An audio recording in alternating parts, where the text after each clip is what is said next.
Salam. Bugün sizinlə Azərbaycan Respublikasının İnzibati Xətalar Məcəlləsinə bir nəzər salacağıq.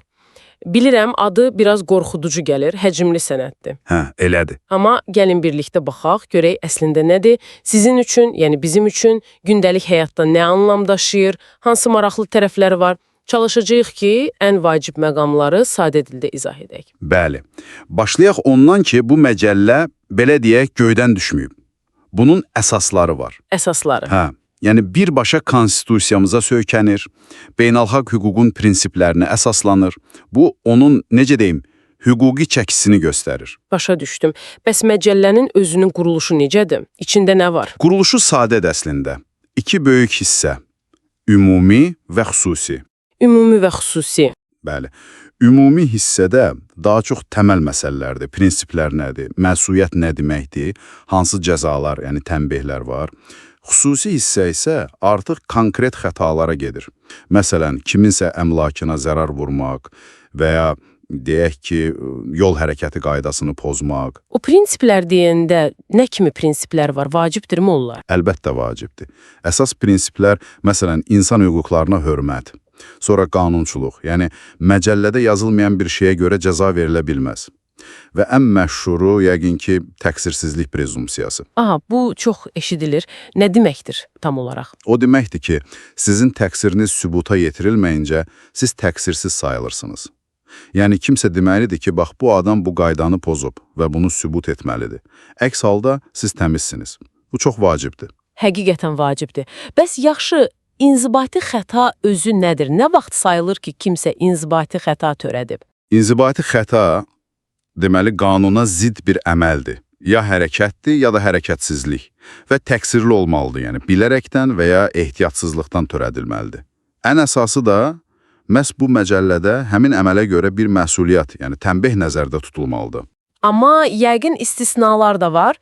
Elə hal ola bilərmi ki, qayda pozulsun, amma xəta sayılmasın? Bəli, var. Məsələn, son zərurət halı deyilən bir şey var. Təsəvvür edin, daha böyük bir zərərin, təhlükənin qarşısını almaq üçün məcbur qalıb kiçik bir qaydanı pozursunuz və başqa çıxış yolunuz da yoxdur. Maraqlıdır. Belə halda, əgər həddi aşmamısınızsa, yəni vurduğunuz zərər qarşısına aldığınız zərərdən çox deyilsə, bu xəta sayılmaya da bilər. Gəldik ən maraqlı hissəyə, məncə, tənbihlərə. Cərimədən başqa nələr var? Eşitmişəm fərqli şeylər var. Hə, var. Cərimə ən çox yayılmışıdır, düzdür. Amma təkcə o deyil. Məsələn, xəbərdarlıq var. Sadəcə yazılı şəkildə rəsmi xəbərdarlıq edirlər. Bu, adətən ilk dəfə olan kiçik xətalara görə bir də zərəri ödəyən şəxslərə tətbiq edilir.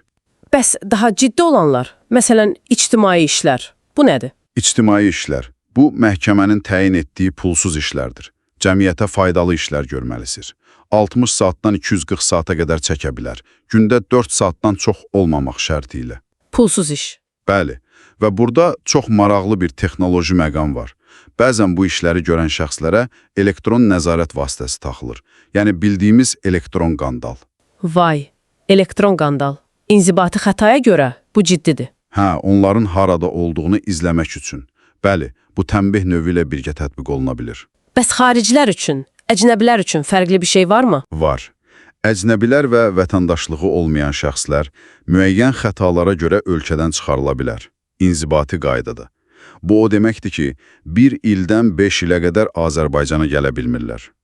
Amma burada da istisnalar var. Qaçqınlara, bəzi başqa həssas qruplara bu tətbiq edilmir. Aydın oldu. Bəs bütün bu qərarları kim verir? Məhkəmə, yoxsa başqa orqanlar? Baxır xətaya. Əsasən rayon və ya şəhər məhkəmələri baxır. Amma bəzi işlərə müvafiq icra hakimiyyəti orqanları, yəni onların vəzifəli şəxsləri də baxa bilir. Mərkəzi Bankın öz səlahiyyətləri var. Yetkinlik yaşına çatmayanların işlərinə komissiyalar baxır. Amma dediyim kimi, o ictimai işlər kimi daha ciddi tənbih tələb edən işlər əsasən məhkəməlikdir. Texnologiyadan danışdıq elektron qandalla bağlı, amma ümumiyyətlə texnologiyanın rolu artır deyəsən, xüsusən yol hərəkətində. Çox artır. İndi əksər yol hərəkəti pozuntuları bilirsiniz, kameralarla, radarlarla qeydə alınır. Hə, o məktublar gəlir evə. Bəli, o məktublar. Çox vaxt heç sürücünü saxlamağa ehtiyac olmur, sistem avtomatik olaraq elektron protokol tərtib edir. Bütün bu məlumatlar, protokollar, cərimələr xüsusi elektron sistemlərdə saxlanılır. Siz də öz elektron kabinetinizdən və ya SMS-lə xəbər tutursunuz. Bəs sübut məsələsi. Yəni, kamera çəkdi, bu sübutdur. Başqa nələr sübut sayılır? Sübut çox şey ola bilər. Həmin o protokolun özü, sizin və ya şahidlərin dedikləri, sənədlər, ekspert rəyi, o texniki vasitələrin, kameraların göstəriciləri, bunlar hamısı sübutdur. Amma çox vacib bir qayda var. Qanunsuz yolla əldə edilmiş sübutdan istifadə etmək olmaz. Yəni, Məsələn, sizi qanunsuz yoxlayıb nəsə tapsalar, o sübut kimi qəbul edilməyə bilər. Həmçinin, məsələn, şəxsi axtarış edəndə və ya maşınınıza baxış keçirəndə prosesin çox vaxt video çəkilişlə qeydə alınması tələb olunur, fasiləsiz. Bu da, belə deyək, şəffaflıq üçündür. Deməli, belə başa düşürəm ki, İnzibati Xətalar Məcəlləsi əslində gündəlik həyatımızı tənzimləyən kifayət qədər detallı qaydalar toplusudur. Öz prinsipləri var, təqsirsizlik kimi, Bəli. müxtəlif, hətta gözlənilməz o elektron qandal kimi tənbeh növləri var. Və texnologiyada getdikcə daha çox işin içinə girir. Bütün bunları bilmək, yəqin ki, Azərbaycanda yaşayan və ya bura gələn hər kəs üçün vacibdir, elə deyilmi? Tamamilə doğrudur. Xüsusilə yollarda, ictimai yerlərdə davranışlarımıza birbaşa təsir edir. Bu məcəllə bir növ fərdin azadlıqları ilə dövlətin nizam-intizamı təmin etmə ehtiyacı arasında bir tarazlıq qurmağa çalışır. Və də dinləyicilərimiz üçün bir düşüncə mövzusu. Sizcə, bu avtomatlaşmanın artması, yəni kameraların hər yerdə olması, cərimələrin avtomatik yazılması, o elektron nəzarət, gələcəkdə bizim hüquqlarımızla dövlətin nəzarəti arasındakı bu balansı, bu tarazlığı necə dəyişəcək? Bu, məncə, üzərində düşünməyə dəyər bir sual.